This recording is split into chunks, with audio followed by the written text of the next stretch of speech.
Hello and welcome to episode 31 of the Gangrene Against the World podcast. I'm Allan Simon. The New York Jets are 2-8. They lose on Thursday Night Football to the New England Patriots 27-14. And when dealing with a 2-8 team, most of the things that are going to be discussed are negative, and there were a lot of negatives from that game. But I do want to start with the positives for once. And there was a few takeaways from this game that I think were positive. One, this team competed. They looked like a more traditional bad team, not a dumpster fire. This wasn't a no-show. And really, it's been a bit since this team had a total no-show, and you have to credit Aaron Glenn for that. This team has gotten rid of two of their all-pro caliber players and have to go against a Patriots team that looks to be one of the emerging juggernauts in this league. And they went to the fourth quarter only down a touchdown. So they competed. You know, the receivers who they brought in Mechie and A.D. Mitchell certainly made some noise, both good and bad, but they seem to be present in the offensive game plan, which is good. And A.D. Mitchell got separation. You see why he was a tantalizing receiver for the Colts, but you also see why they traded him, because he has 3 balls hit his hands, and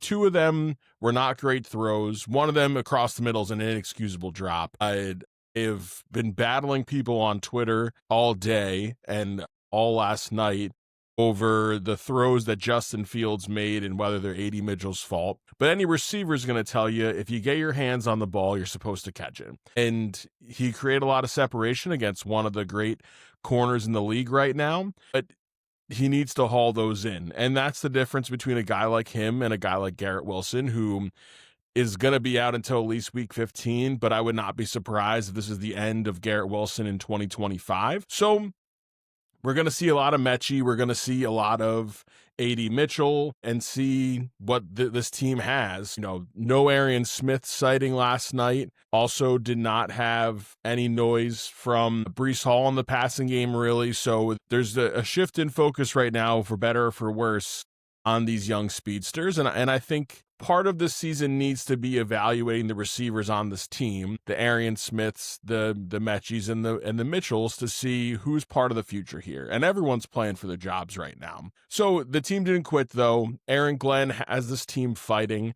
This team was engaged the entire time. But unfortunately, when you have an offense like they have right now, 2 scores is insurmountable. And this is where the rest of the conversation gets real negative. Justin Fields right now is not a functioning quarterback in the NFL. He just isn't.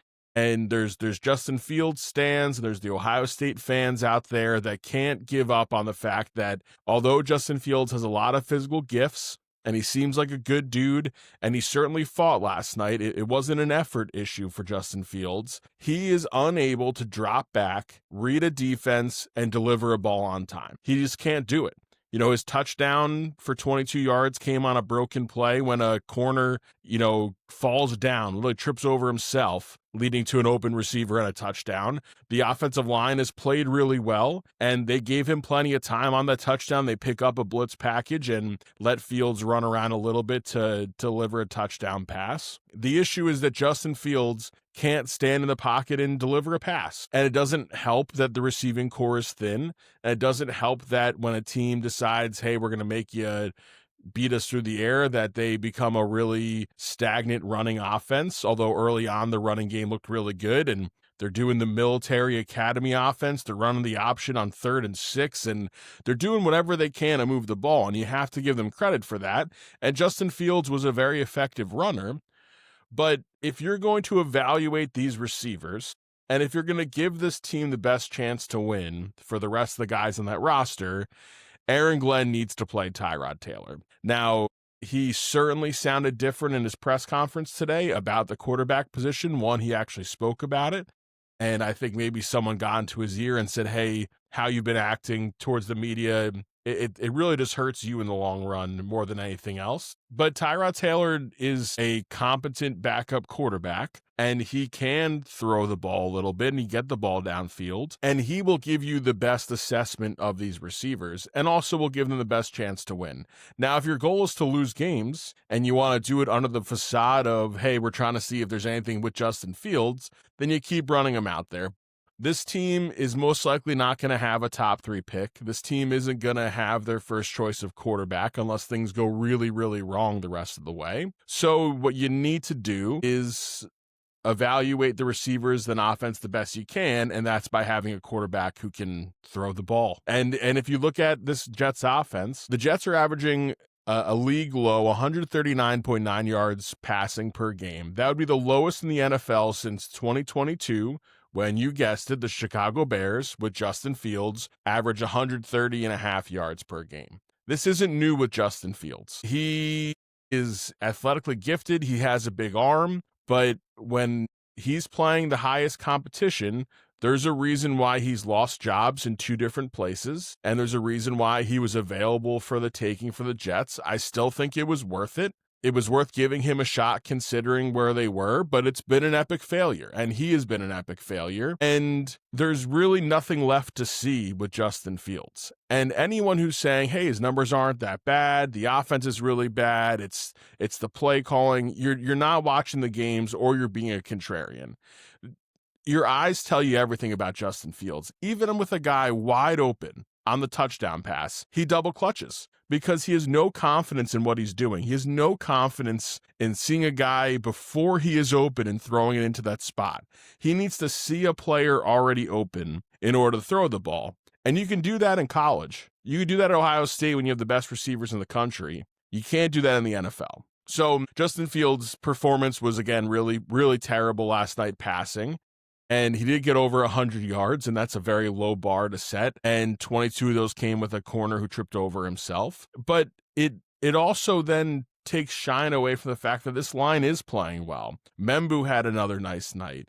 Fashanu has been up and down, but overall has looked pretty good. Minus the one play where Tippmann is blocking a ghost and letting a guy run right by him. The interior part of the line has looked pretty decent. John Simpson's been a struggle, but I don't know if he's part of the long-term plans here anyway.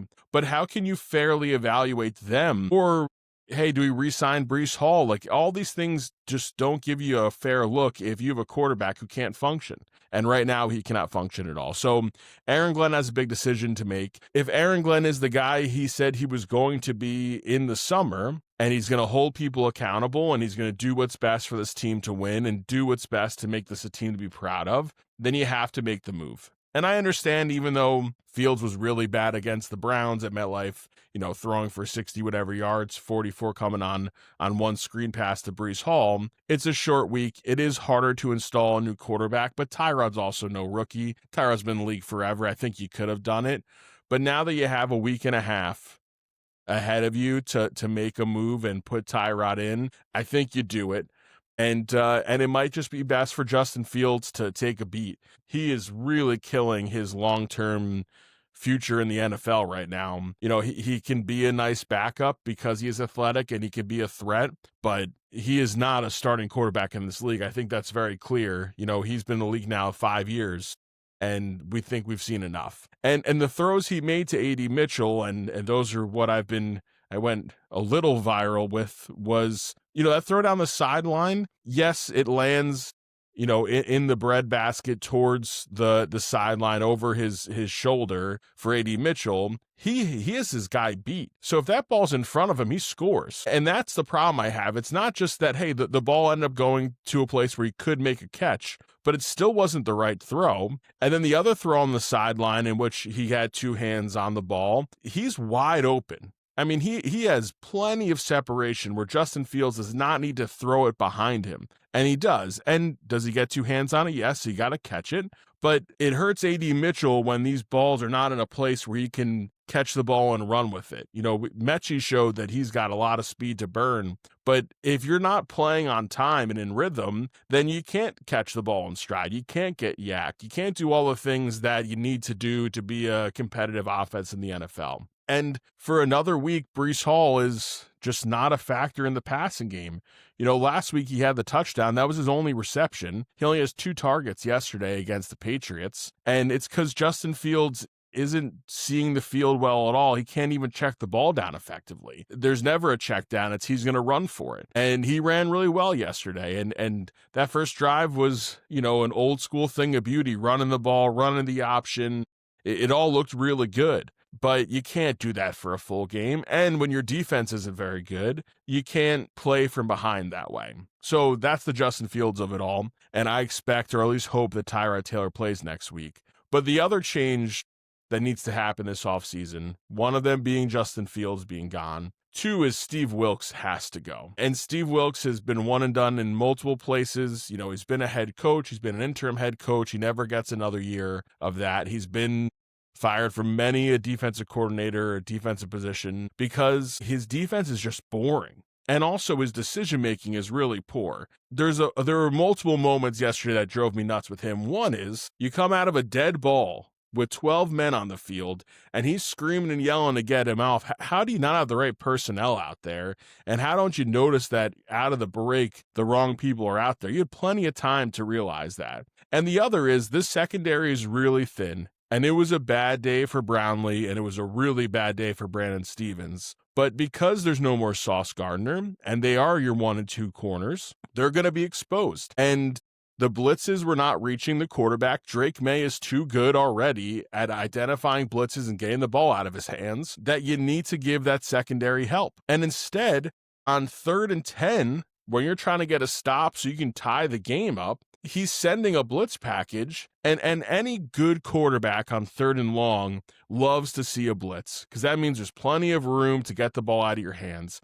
You're putting the secondary that has struggled on an island, and they convert a long 3rd down because of it. And that's just really bad coaching. That is really poor decision-making. And if I'm Aaron Glenn, you made your bones in this league on defense, you got to be in Wilks' ear. And maybe it's because Wilks is a little bit more veteran than Glenn is. Maybe he doesn't feel comfortable telling Wilks what to do or what adjustments to make. But we are deep into the season now. They have played 10 games, and this defense is really, really unprepared to play. And Michael Clemens has another terrible, terrible game, and he now has what might be his worst film session he's had all year, where he's getting pancaked like crazy and is really non-competitive. McDonald couldn't create a lot of pressure, and that young offensive line for the Patriots, they fixed that line quickly with a lot of draft picks, and they kept McDonald at bay. I thought Jermaine Johnson played well. I thought Quincy Williams played really well.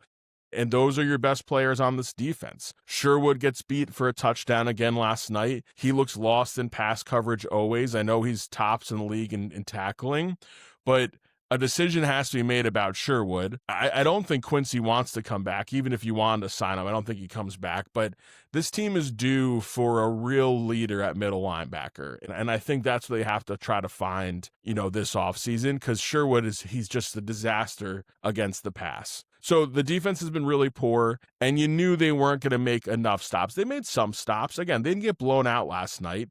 That was a competitive game, but in the moments when they really need it, they're going to give up the long 3rd downs. They give up a 4th down conversion. It is just a struggle out there for that Jets defense. You look at some of the other stats, Breece Hall still averaged over 4 yards a carry, but they're running the option towards the end of that game. He had a hard time getting any separation. And I think the offensive play calling has been pretty good, but to not give him screen passes or something to get him the ball in his hands in space is just a mistake. And I think they need to make more of an effort for it. Jason Taylor had a pretty decent day. John Mechie, 3 for 45 and a touchdown. The touchdown again was a little bit of a gift. And Isaiah Williams was used in the game a lot. The one thing that's not a good sign, though, is in a team that has very little talent on offense, Arian Smith only had 9 snaps. And that tells you pretty much everything you need to know, that when Isaiah Williams is playing 74% of the snaps and you're only playing 16%, I think Arian Smith is going to go down as another middle round receiver draft pick that is a total dud for the Jets. So he has a bad day, but overall, this type of loss is a lot easier to swallow. Think of the terrible primetime games we've seen with this Jets team, how many times they've been blown out. So although they're 2-8 and have a quarterback who can't play the position, I still felt some sense of pride watching that team. That team, they had a chance last night. I think if Tyrod Taylor's in there, they maybe win that game or at least make it closer. That should not have been a 2-score game. And things don't get easier. They have a long week and a half break, and then they have to go to Baltimore.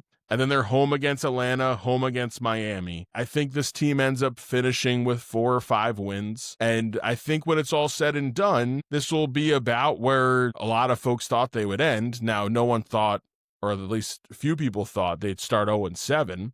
But they lose to New England. And for New England, man, Drake May is good. And I can't believe New England is already this good so quickly. And Vrabel, the Tennessee Titans are such a disaster. They let Vrabel leave, and he leaves on poor terms. The owner won't make trades to the Patriots, which is so petty. Vrabel did nothing but make that team relevant, with some terrible quarterback play and Ryan Tannehill, and turns them into something. And the Patriots get a gift that they have a really great head coach.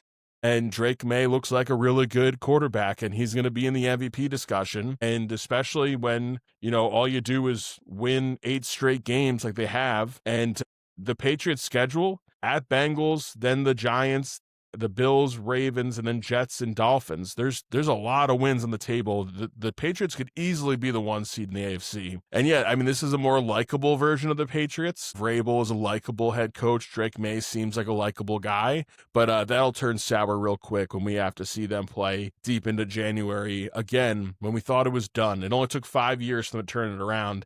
Meanwhile, the Jets, of course, 15 years deep into a playoff drought. So a long break between now and the Jets' next game. But overall, in terms of a loss, we've seen worse losses by the Jets. They were competitive, but just didn't have enough offensive firepower. My guess is we see Tyrod next week and see what this team has at receiver, and see what this team has in different positions that will go towards next year. And I will say it seems like Aaron Glenn has at least calmed the building down a little bit. Even in a loss, this team does feel different than it did when they were 0-7 for sure.